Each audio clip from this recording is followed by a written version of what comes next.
Welcome dito sa ating munting channel, Kapitan Ed. Welcome mga ka-people dito sa ating munting channel. If you are the first time in this channel, kung ikaw ay ngayon pa lang napadpad sa channel na ito, huwag kalimutang i-like, subscribe, at pakiclick ang notification bell para updated tayo sa lahat ng mga video na ating i-upload araw-araw. Intro.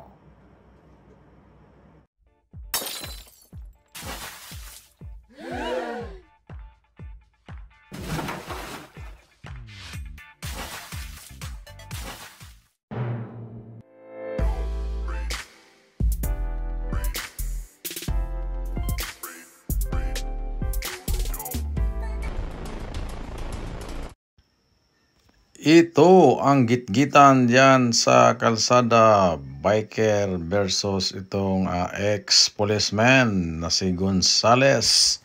Ngayon ay mainit na pinag-usapan diyan sa Senado. Ito yung aktual na pagbunot ng baril at kinasahan itong si Banjula, yung ating biker. Ngayon nandyan na sila sa Senado at tinanong itong pulis kung pinaboran ba itong si Gonzales sa mga senador. Kaya humingi ng tawad o paumanhin si ex-policeman Gonzales sa kanyang nagawa kay Banjula na isang biker. Ito naman si Mr. Banjula, yung biker, ay wala na rin sa kanya ang galit kasi nabigla lang din siya doon. At ito namang si Cayetano ay tinanong itong si Banjula kung siya ba ay naargabyado tungkol sa nangyari sa kanya. At dito naman itong hippie sa police station, nagduda itong si Senador Bato, baka ito ay pinaboran si Gonzales. At sinabi naman itong ni Mr. Police na pantay ang kanilang pag-imbestigar sa kasong ito. Kaya panoorin natin ang video. Nandito po ngayon, lalo na po sa inyo, mga Your Honor. Actually po, medyo kinakabahan ako kasi first time po mangyari sa akin na mapunta sa ganitong sitwasyon. Lalo pong Relax kinabahan ka lang, relax ka lang. nung makita ko po yung anak ko dito na hindi ko alam na pupunta pala dito. So, doon pa man po, sasagutin ko po kung ano man yung inyong tatanong sa akin sa abot po ng aking makakaya. Maraming salamat po. Yes, ikwento mo na lang. Hindi nangyari kita tanungin. From the start, paano nangyari lahat yan, ha? Sige po. Nangyari po kasi to ng August 8 po. Sa iyong kaalaman, ha? Apa. Ito, yung totoo lang po talaga. Nangyari po ito ng August 8. Oo, kasi pag hindi ka magsabi ng totoo dito, alam mo na, the consequences, nangyari diba? po ito August Sabi mo 8. na totoo. Pauwi na po ako galing trabaho. Habang binabaybay ko po yung Welcome Rotonda, paangat po yon. Nasa loob po ako ng bike lane. Bigla po may pumasok na isang kotse. So, ang ginawa ko po, dahil maliit na po yung linya, bumaba po muna ako. Pumasok sa bike lane. Opo, nandun na po siya sa bike lane. Okay. So, bumaba po muna ako doon sa parking side ng South Asia College. Inunahan ko po siya. Kasi wala na pong space para ma-occupy ko yung bike lane. Dahil nga bisikleta lang po ako, naabutan pa rin po ako ng bike. So, nang time po na nagit-git na po ako sa gilid sa loob ng bike lane. So, wala po akong choice kasi pag hindi ko po tinapik yung kotse niya, either matumba ako sa kotse niya, masagasaan po ako, o mabagsakan ko yung mga pasero na nag-aabang ng sasakyan. So, pagdating po dun sa unahan, huminto po si Ginoong Gonzales. So, dahil papunta po siya ng Irod, ako noon papunta ng Quezon Avenue, nagtapat po kami dalawa. In short, hindi mo nabangga yung likuran ng sasakyan niya. Nasa loob po ako ng bike lane, Your Honor. Hindi nga, ang tanong ko, hindi po. hindi yung nag-sudden brake siya, binangga mo Hindi siya. kasi kung nabangga ko po siya, susubsub po ako sa salamin ng ano niya, ng tinapik mo. Tinapik ko po kasi nasa... Yung tapik mo ba nakasira sa kotse? Na-yupi yung kotse dahil tapik mo? Maliit lang po yung kamay ko, Your Honor. So, siguro naman, hindi ko kayang yupiin yun. So, walang yupi? Wala po. Nandun po ako sa loob ng bike lane. So, paglabas po, nagkatapat kami.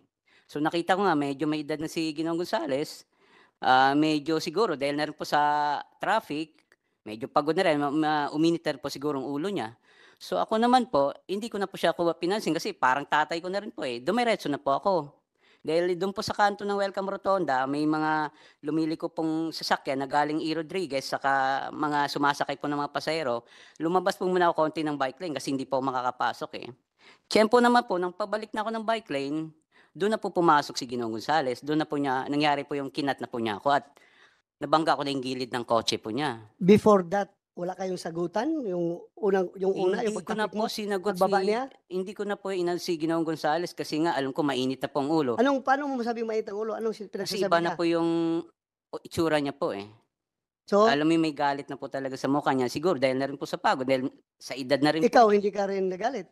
Hindi po ako nagalit, sir. Hindi mo Kasi siya minura? nang nakita ko po siya nagalit, wala rin pong mangyayari pag kinausap ko siya. Dahil ang taong galit po, pag kinausap niyo, sigurado, walang patutunguhan yung usapan niyo po. Yeah, eh. wait, Mr. wait, Chairman, Senator JB. with your permission, tanong ko lang gaano kalakas yung iyong pagtapik sa kotse?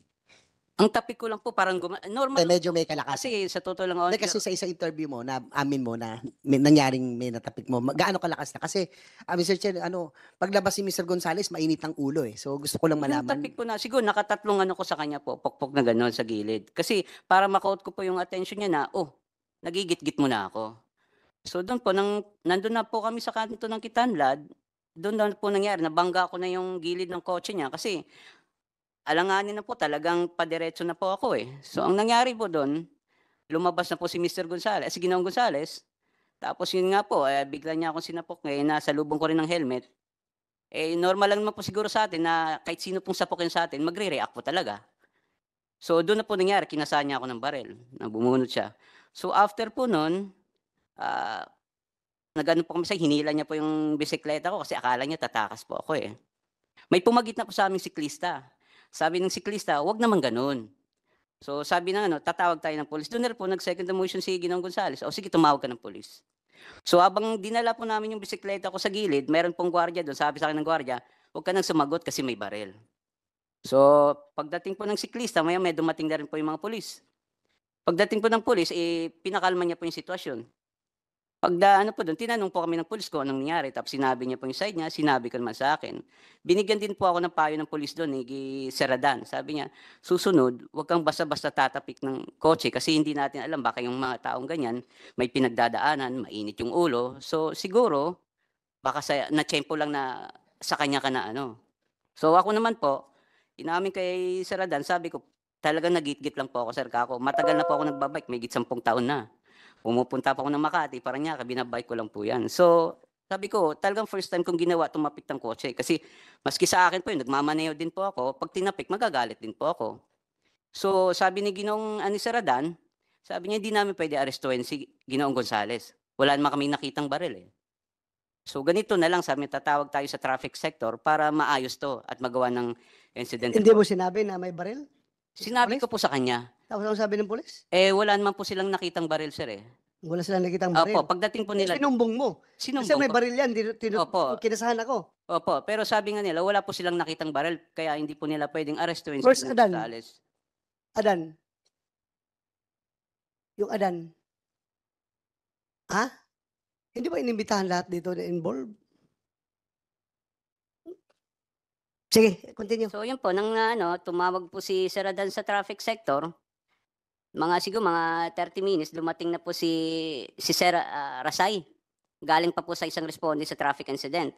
So tinanong niya, anong nangyari? Sabi ko, yun nga, ginit-git pa ako ni Ginoong Gonzales, nabangga ko siya, yun na po, na may baril siya. So sabi niya, ba't wala ka sa bike lane? Sabi ko, na lumabas ako kasi kinat niya ako kako. So sabi ko, may baril siya. Hindi naman po kasi nakita ni Sir Rasay. Sabi ko, may CCTV naman po kako para makita nyo rin yung totoo. So doon po nangyari na pumunta po kami ng barangay. Doon na po nakuha na nagsasalita po ako doon sa CCTV kasi kako yun may baril. Pagkatapos po noon, sinakay po ako ni Sir Rasay, pumunta po kami ng traffic sector sa Kamuning. Pagdating po ng Kamuning, yung that time po kasi maraming traffic incident na nangyari, marami pong tao doon, nakapila kami. So, dinala muna po kami doon sa pinaka-head, yun nga po, pinanood yung video. So, sabi nga, anong plano nyo? So, that time po, medyo mainit para yung ulo namin. Sabi ko, magdidemanda ako, pareho kami magdidemanda. So, yun nga, tapos, ang nangyari po nun, naghintay po kami na gawin yung report po. So, dahil na siguro mga pang-apat po kami, natagalan po kami doon sa traffic sector.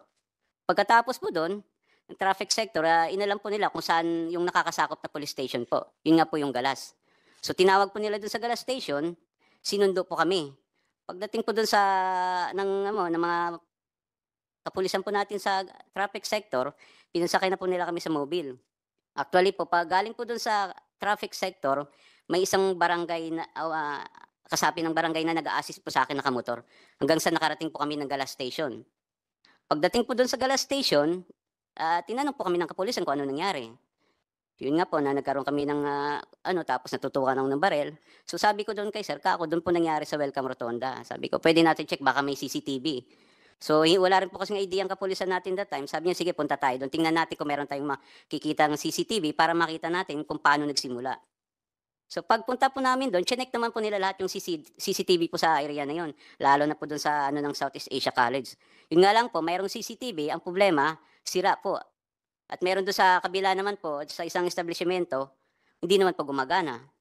So pagkatapos po doon, dahil wala naman, bumalik na po kami ng Galas Station. Bago po kami bumalik, dumaan po muna si Sir sa barangay Don Manuel.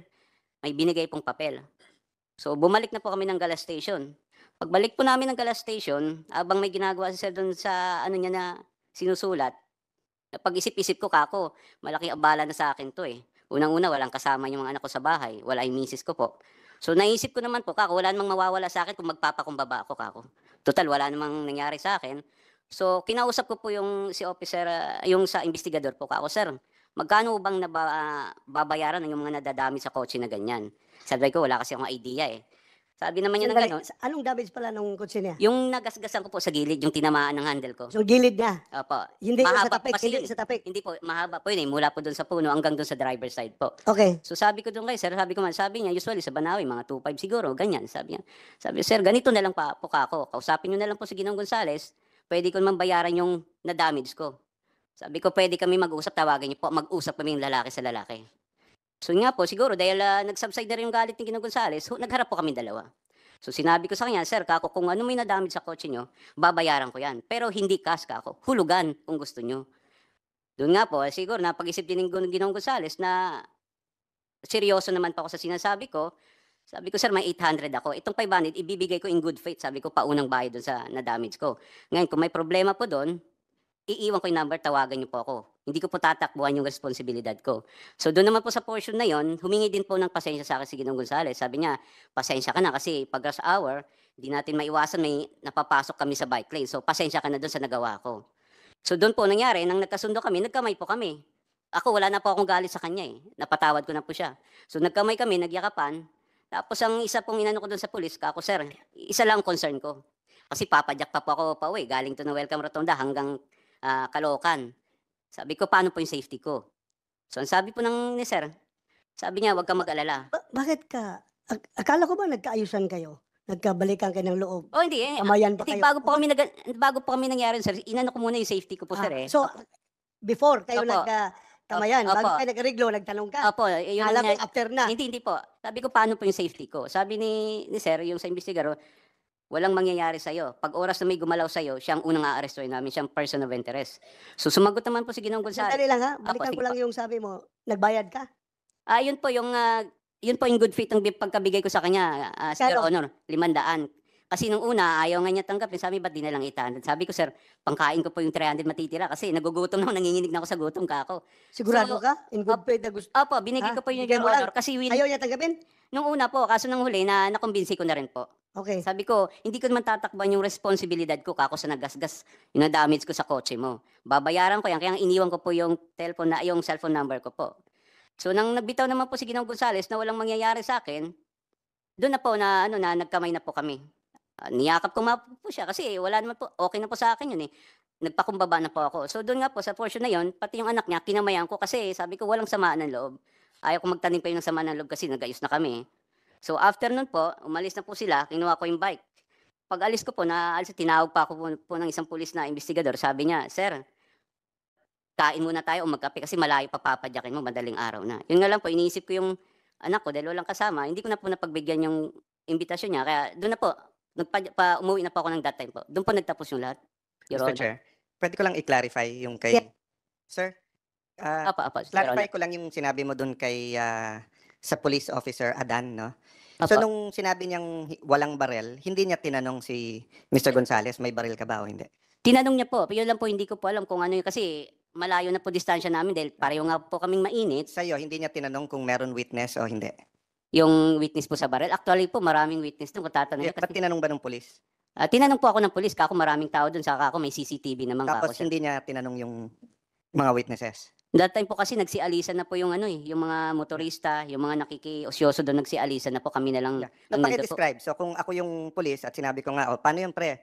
Walang hindi ko nakita yung barel. So sinabi mo, anong sagot mo sa kanya? May mga witnesses, may CCTV? Yun nga po ang sagot niya, wala po silang nakitang barel kay Ginoong Gonzales po. So, hindi po nila pwedeng arestuin kasi nga wala nga po sila, yung barel nga po. But prines mo ba yung issue na, hindi sir, meron, may mga witnesses nga. Kasi like, Sinabi ko naman po, kaso nga lang, wala po talaga silang nakita Yeah. that time. the reason, Mr. Chair, just for the record, no? Kasi ang mga nagmalasakit sa'yo, yung mga nag-social media, nakakapanood kasi ng TV yan eh. Opo, opo. And usually, if you watch police shows, and of course, they emphasize the best in policemen, di ba? Opo. Talagang nag-iimbestiga. It's common pagka may aksidente na meron nagrereklamo na, boss, ba't hindi mo imbestigahan pa ng konti? Kasi katulad nung sinabi mo, yung security guard na nagsabi sa yung huwag kang lumaban kasi may barel.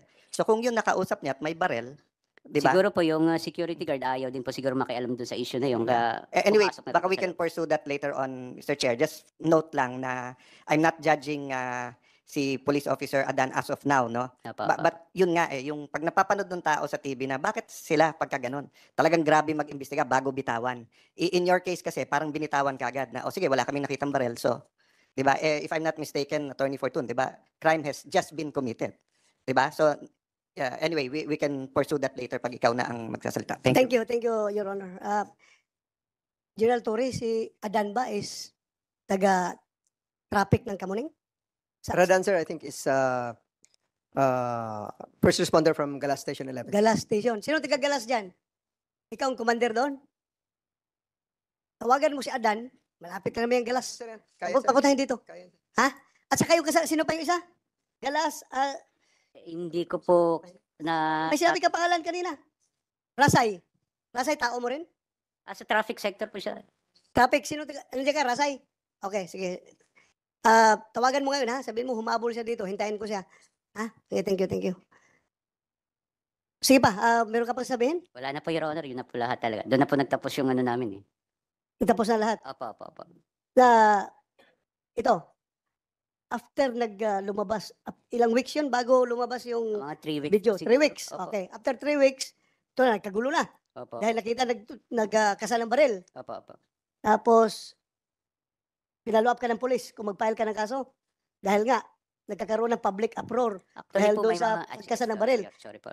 Sinabi mo daw, ayaw mo nang, hindi ka na interesado? Am I correct? May mga tumawag po sa akin. Actually, ang isang tumawag po sa akin si General Torre. Pero that time po kasi, nasa mall kami ng anak ko, naglalaro po sa time, so hindi ko po nasagot ang tawag niya. So, Brother, mga text, tawag, or what nag-text na po sa akin si General. galit ka sa polis. Nag-text po sa akin nag-text po sa akin si General Torre. Sige. Gusto niya sana ako kausapin tungkol doon sa video namin ni Ginoong Willie Gonzales. Kaso lang po, that time magulo pang isip ko po kasi ang dami pong tumatawag sa akin, hindi ko naman kilala eh. So nasagot ko po yung text ni General Torre, 8 o'clock na po ng gabi.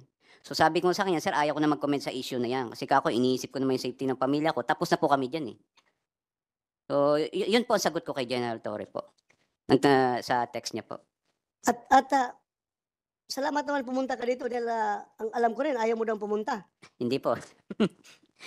Isa pong ano sa akin yung maimbita po dito para may pakikor yung side ko po.